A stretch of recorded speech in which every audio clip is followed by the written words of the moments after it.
Hello and welcome to the Kentucky Today podcast. I'm Lawrence Smith, the editor of Kentucky Today. Alongside today, managing editor Mark Maynard. Mark, it's just me and you today. We'll have to survive without Tessa and Chip if we can possibly do that. I'm not sure how we can do that, but we'll try. We'll try. We will try. I want to start with a story that is important for no other reason than its symbolism. The story Tessa wrote about the EMW Women's Surgical Center, the last remaining abortion clinic in Kentucky, being torn down in downtown Louisville. It ceased operations in 2022 after Roe v. Wade was overturned and Kentucky's ban on elective abortions went into effect. And now it has been torn down. As I said, Mark, for no other reason than the symbolism, it's a very important story. Absolutely, and that's what I thought too. It spoke volumes, I think, to see that big crane, and there was hardly anything left of that. And praise the Lord that place is gone. It's a place of horror, really, when you really get right down to it. A lot of deaths happen in that place, and we've been we were happy when they closed, but that really just puts like the finishing touch on it, doesn't it? Just to flatten that place. And I guess it's going to be a hotel or yeah, it's going to be a 27-story hotel, and of course, parking along with that. But you talk about it being a place of death, and Tessa's story said that it's estimated that since this place opened in 1981, more than 100,000 abortions were performed. That's 100,000 children killed at that facility. It's just mind-boggling to think about. That is an unreal number. I remember editing that story and reading through it and thinking, my word, 100,000. I mean, how many is that even a year? You're talking, what's it been, 40 plus years. Just an amazing number if you divide it out and per year, how many abortions happen at that place. And we're not sure if that's the final total because there were several years where reporting was not required. So that's just an estimate. Could have been much more than that. Yeah. Well, it's good to see it gone. There's no question about that. And, I pray nothing ever is able to spring up to cause that kind of chaos and heartbreak and just really murder, when you really get right down to it. Again, we hope Roe versus Wade and all that stands and we don't have to deal with anything like this ever again in Kentucky or anywhere else. Well, that's kind of the rest of the story, Mark, because EMW's closure does not mean there are no elective abortions being performed. In Kentucky, they're just now done in the privacy of one's own home by the abortion pill.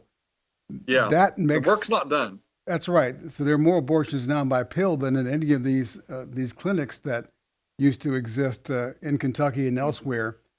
The legislature, the General Assembly, this year took no action to do anything to try to protect Kentuckians from the abortion pill. So that's something that we'll continue to push for in the coming years in the legislature. They did a great job with the trigger bill that banned elective abortions in Kentucky, but now steps need to be taken both at the state and federal level to try to stop the flow of these chemical abortion pills into the state where babies can be killed in one's own home. Yeah, we need more pro-life champions, to lobby some of these legislators and get more things on the books. Really, it's kind of disappointing. I think this year that nothing happened. That no laws were pursued. Nothing really happened toward that end. And we need that here in Kentucky and nationwide for that matter. That the pills are a problem everywhere. And just the access to them is the big problem. That it's anybody can get them. Basically, is what it amounts to. And so anybody can get an abortion. It's just not like it used to be as far as the abortion goes. And unlike what's been advertised by the pro-abortion industry, these pills are not safe. Women are harmed by them. And of course, children are killed, but women are harmed. Yeah, it's a terrible thing, and both ways are awful, of course, but to think of the damage that's being done, even to the woman who's taking those pills, and like you say, even having some problems of her own, health problems from taking it, not to mention the death of that baby in the womb. Yeah, a lot yet to do. We certainly hope our legislature and our federal government continue to pursue actions to protect unborn life and protect the physical health of the mothers. Well, Mark, you wrote a very interesting story. I was fascinated by this, about Governor Andy Beshear raising questions about how the University of Kentucky is being run. It's a pretty unusual step. Yeah, it is. You don't ever really hear him talk about that, criticizing decisions that management makes. And that's really what he was getting at in this. And one of them, concerned the contract, or not the contract, but the retirement gift, if you want to call it that, that Mitch Barnhart, the former athletic director, got. And that was a $950,000 a year job. And, we really still don't know exactly what it is. I mean, they have some fancy title with it, but nobody really knows what it is. And he gets, I forget how many tickets, 10 or 12 tickets to every UK event, and when you think about how much money that's worth by itself, it's a king's ransom that he got in retirement. I'd retire too if I get something like that. But here's one thing that nobody's really pointed out, Lawrence. If you retire, Mark, you're not getting $1 million. Okay, so just let's put it on the table right now. Good to know. Good to know. One thing that hasn't really been talked about or pointed out, this was put in the contract in his last contract, which may have been, I don't know, 2 or 3 years ago or 4 years ago, that this was part of that. Yet nobody in the media said anything at that time, and that's really when probably people should have been squawking about it. I mean, to this point now, there really wasn't anything else UK could do but to honor that. If it's in the contract. They can't just say, "Oh, we decided we're not going to give it to you." It's already in the contract. Where was the media 3 years ago? I know I'm part of the media too, so I'm pointing at myself as well. But maybe everybody didn't look at that contract thoroughly or whatever. But UK really had no choice here. I mean, they had to honor that contract. So I don't know about that one. I mean, I don't agree that he's getting what he's getting. And, he made a lot of money as the AD, I'm sure plenty enough to live by. And he did a good job and all that, whatever. That's fine. But you shouldn't get a golden parachute quite like that, I don't think, Of course, the other one was the law, I guess a UK law school judge. dean. The federal judge that is the new dean, even though he was not the one that was really recommended. And I think Beshear's just wondering, how many are the big donors wanting him in there, or what all happened there. He's putting that question out there, and it should make for some interesting meetings in the next 2 days when the UK Board of Trustees meets. It will be very interesting. When you have the governor weighing in like that, you kind of have to answer to that a little bit, I think. And Beshear is inviting everybody to come and go and ask your questions and all that. And I think people will. He's probably started up enough. He knew from going on social media and getting that started that it was going to be a story. He didn't do it at his normal press conference or anything. He did it on social media only.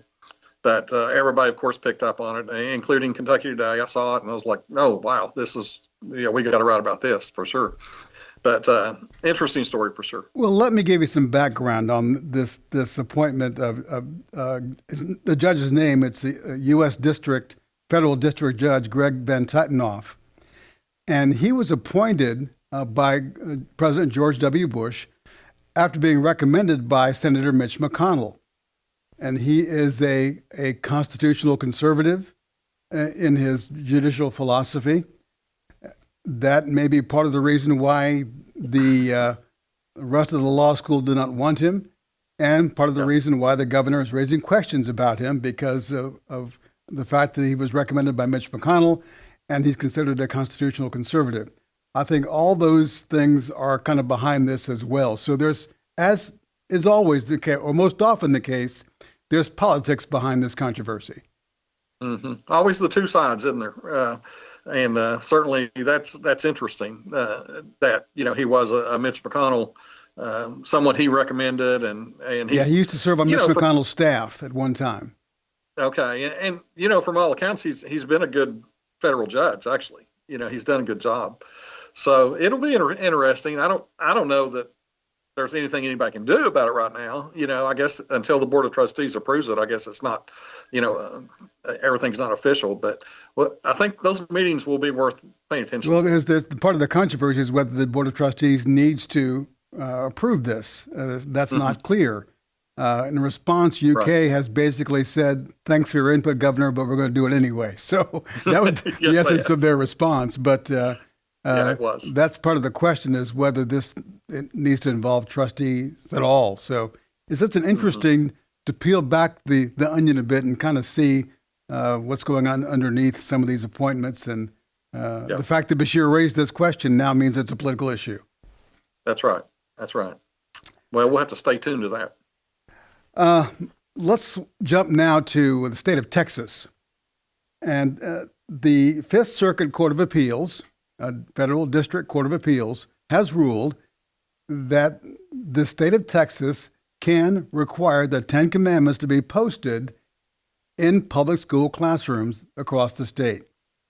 An interesting ruling, one that could have implications elsewhere, but Mark, what do you think about the Ten Commandments allowed to be posted in public school class? When I was a kid, and maybe you were a kid, that was common, but That's what I not was getting anymore. ready to say. Yeah, I was getting ready to say just that. When I went to school in grammar and grade school, we had it on the wall. We had the Ten Commandments. We knew what they were and all that.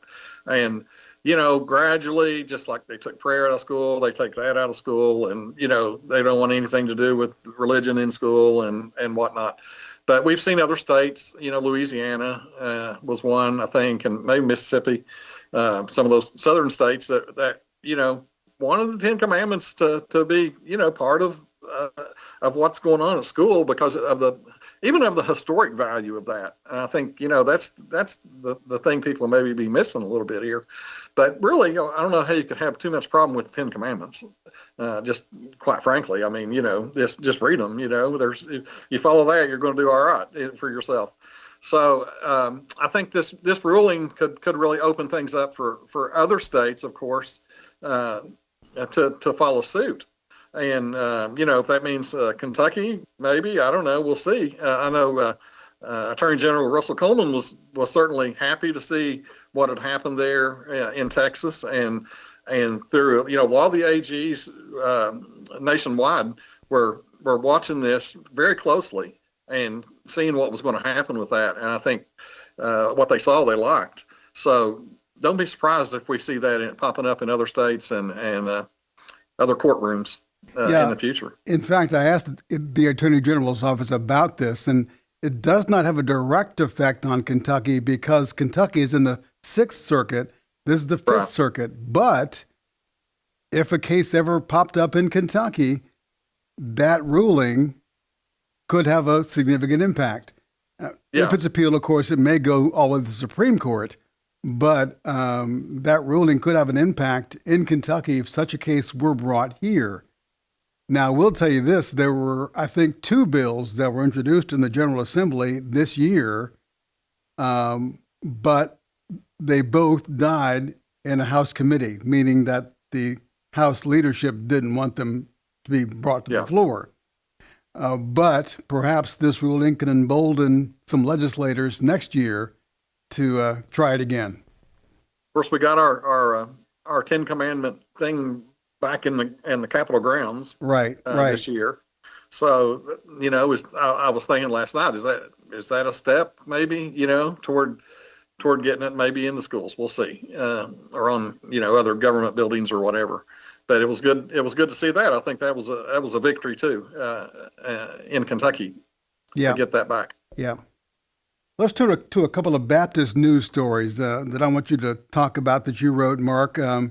A very interesting story about what goes on at a Baptist campus ministry meeting.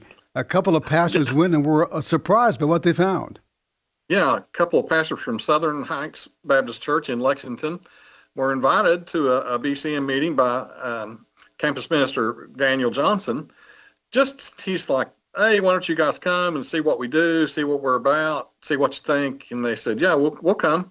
And they both said well, the one said, I just talked to one, but Sebastian Koger, and he said, well, we kind of went in with some preconceived notions on what was going on, and we came in and there was loud music, and people were high fiving and kind of milling around, and but he said the more we got in there, the more we saw it wasn't shallow as far as spiritually at all, and the kids wanted to be there. They were genuinely wanted to be there, and they were praising the Lord with all they had, and they were like blown away. Really, is what he told me. He said we just were shocked at the spiritual depth that they had, and they had a panel conversation, and the participation that went with that was just great. They asked the tough questions, and it was a room full of kids.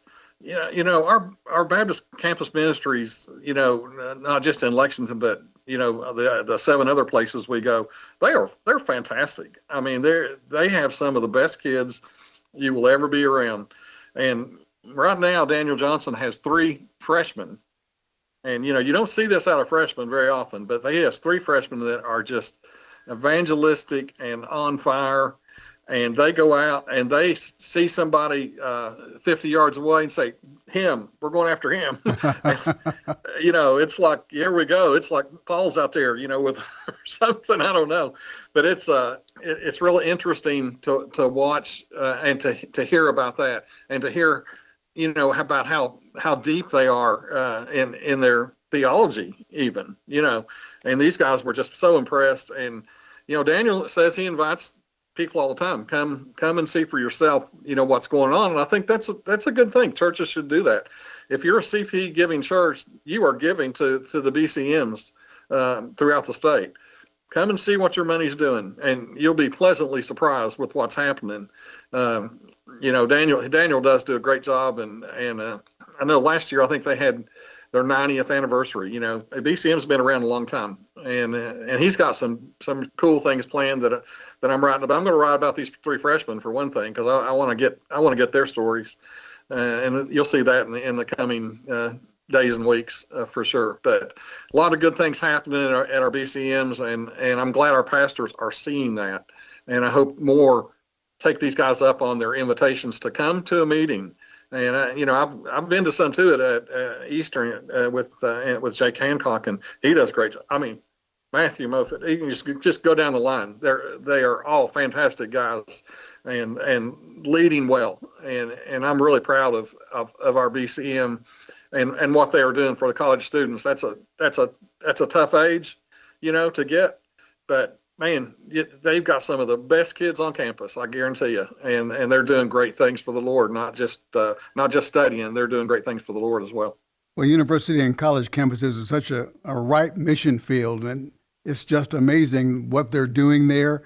And a number of churches already do partner with the BCMs across the state, but hopefully this will encourage more local churches to get involved, because, these men and women on these campuses come to Christ, and they're then sent to the local church. So the partnership with the local churches in these areas is critical.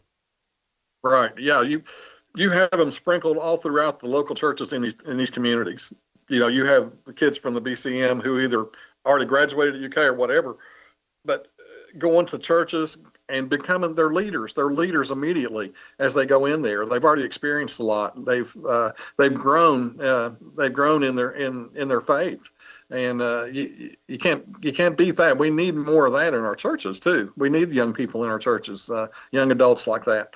So they're doing just tremendous work, and real proud of them for sure. Indeed.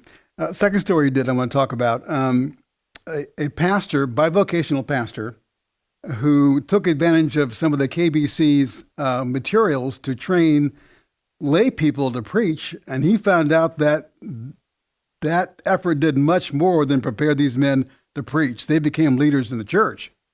Exactly. Yeah. It was a preaching preaching workshop books they use. Preaching and mentorship basically is what it amounts to. And, well, I've actually interviewed two different pastors in that and two different stories. And they're similar stories in that these pastors are being able to disciple these men, not just to maybe fill a pulpit. I mean, they can probably do that, but it's way beyond that. They're becoming students of the Bible. They're becoming discipled themselves by their pastors, and they're becoming the strong leaders and the deacons and the elders in the church. They're becoming the leaders in that church. And a lot of it is just they're going through 8 lessons usually. They do it like one a month. And they do some speaking. But, if you're a Sunday school teacher or a life group, whatever you want to call it, you need this kind of background. And I think we have too many people. Maybe we have a lot of people who don't have that background who would really benefit from having it. I'll just put it that way, that it would make them a stronger leader, a stronger teacher. And by that, you're making other people strong too. So that's what the whole process is. Jason Lowe, I talked to him. He's our regional consultant leader. And Jason actually wrote the preaching handbook, and he used that back in 2022, I think it was. And they went to 30 different places throughout the state. They went to all the regions of the state. And, at that time, they were more concerned with trying to get more people out of the pews to actually preach and fill some pulpits, because we have a lot of open pulpits, really, just to be honest, in Kentucky. And we need that, too. And not that these men can't do that, but they can also benefit just from the study, just from learning how to be a disciple of Christ. And it's been a great thing. But Jason said they have talked to all the consultants who, talking to the churches in their group to maybe try to do this and get, most of them are having 4 and 5 people, from the church. But think about that, 4 or 5 people who before maybe weren't ready to teach an in-depth Sunday school class or or go on a visit for that matter. But now they feel equipped to do that. And that's exactly what this is all about. And I hope that continues. And I'm sure it will. I know it will, because those guys they're talking to the pastors all the time. The consultants are in from the ground floor with it. Here's what we do. We'll get you the books. We'll come and help if we need to. Our consultants are great too, as you know, Lawrence. I mean, They are. They're fantastic. And I think this is a good exercise for them. And, and a good exercise for the church, the pastors. I talked to Jerry, I think it's Jerry Smith at Salem Baptist. He's a bivocational guy. He's a busy guy, yet he took the time out to train these men. And what he's finding is plenty of fruit from that effort. Well, so, at any one time, there are some 300 churches throughout the state that need a pastor or preacher. Yeah. To fill the pulpit on any given Sunday. So this is a great way to help meet that need, but also help strengthen the men in the church. Absolutely. It's a great idea. And, I know it's going to continue to do well. All right. I want to turn to a subject that is very important to the people in the state of Kentucky, and that is basketball. As we record this on Wednesday, the portal closed today, I think at midnight, I think is when the portal closed. And I want to talk about how Kentucky did and how U of L did. And to do that, I want to bring in our resident sports guru, Keith Taylor, who covers UK extensively. Keith, welcome. Give us a sense of how Kentucky did or did not do this year in the portal. I think Kentucky missed out on a couple of guys. The latest one was Donnie Freeman. St. John, ironically, Rick Pitino got him from Syracuse. And I think they missed out on some guys, but they got a couple that they needed. They got a couple of point guards. And they have another guy coming in this weekend from George Rogers Clark. And I actually got to see him play as a sophomore. His name is Javon Morton.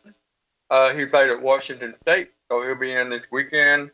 I think Kentucky missed out on some guys, but you never know. The portal is kind of hard to gauge at this point. It's a whole new avenue in recruiting. And before you had high school recruiting, now you got high school recruiting, you got the portal. and you got to retain the players that you have that you want. So there's a 3-step process, all in one container that coaches now have to deal with. But I think Kentucky did okay. They got Zoom, and I think Malachi Marino is a test in the NBA. So I think Malachi will be back next season. I think he's going to go to prepare, see how good he is as far as the draft goes, and then I think he'll be back. But I think Kentucky, they've got to find a couple more guys. They didn't fail in the portal, but I think they had some disappointments. Let's talk about that, Keith, because give me the perspective you think of UK fans, because UK fans are very demanding, and it does not appear that the UK hit any home runs in the portal this year. Yeah, you're correct. I think the fans get very impatient coming off a 22-14 season. I think they just get. I think the portal kind of reminds me of recruiting overall, because you really have to look at the players you're trying to get and figure out how they would fit into your system. So I think that's the thing that coaches have to do in addition to high school recruiting. But you're right, fans are very, very impatient. And my philosophy is to wait and see what happens and figure out what we can do. Because you never know, you might have a kid like the kid from Furman. I mean, he's a point guard. You never know what he'll do. I mean, you got Zoom, and the kid from Foreman, he can light it up from three. And I think overall, I think the Blue Bloods now are kind of struggling in this avenue because it's more about money than the name on the jersey. And I think you're starting to see that more and more and more. You're right, and I hate that. I hate the fact that we're paying players like this. NIL, I'm all for. Let them market themselves and get as much as they want from sponsors, but I just have trouble with direct payments now from universities and colleges, and this whole portal thing I think needs to be tweaked as well. But I think UK fans could be especially nervous considering that down the road, U of L did quite well in the portal. 2 big signings early on, and then another Spanish name I will not try to pronounce that was signed over the past couple of days, but he was a big hero for Iowa in the NCAA tournament, Mark. So it looks like U of L did pretty well. They did, and you know what? What U of L is doing is they're ponying up, as Mark Stoops like to say. They are putting the money out there. And I guarantee you that the Kansas guy, I wouldn't even try to pronounce his name either. I think the PA guy ought to get paid a lot at Louisville this year just to have to try to pronounce some of these names. He should get double pay this year, whatever that is. Jackson Jackson Shellstand, and Carter Knox from Arkansas, and then the Spanish player that was from Iowa this year, whose name I will not pronounce. Yeah, and that guy, the guy from Iowa, he pretty much beat Florida with a great performance in the NCAA tournament. So we know he can play. And, they have spared no expense, honestly. And I know they say UK, Keith, you can correct me if I'm wrong, they say UK probably has as much portal money as anybody, which brings the question, how far do you go? I think, and these agents are wanting to get these colleges in bidding wars, of course, because they're going to make more money too if they do that. And I think that's what happened with Donnie Freeman. And Keith, you struck on it. It's not about the name on the front anymore. It's Kentucky. So what? What are you going to pay me? That's especially the really higher profile guys. We think Tyrone Stokes he's the number 1 player in America as a incoming freshman. And if you've watched him play, he's really good. He's really, really good. He's going to be one of those impact freshmen. I don't know if he's as good as Boozer as far as that goes, but he's a player for sure. Kentucky, Kansas, and Oregon, of all people, are in the running for him. And Lawrence, believe this or not, but it might come down to the tennis shoes you're wearing, because he already has a contract with Nike. Kentucky is a Nike school. Kansas is an Adidas school. He loves Nikes. So, and Oregon has their number one fan is the president of Nike. So all that factors in now, and it never. I think did my before. head hurts thinking about all this. But Louisville's done a good job, and are they going to get all these guys and say, okay, Pat Kelsey, here's a team you better win?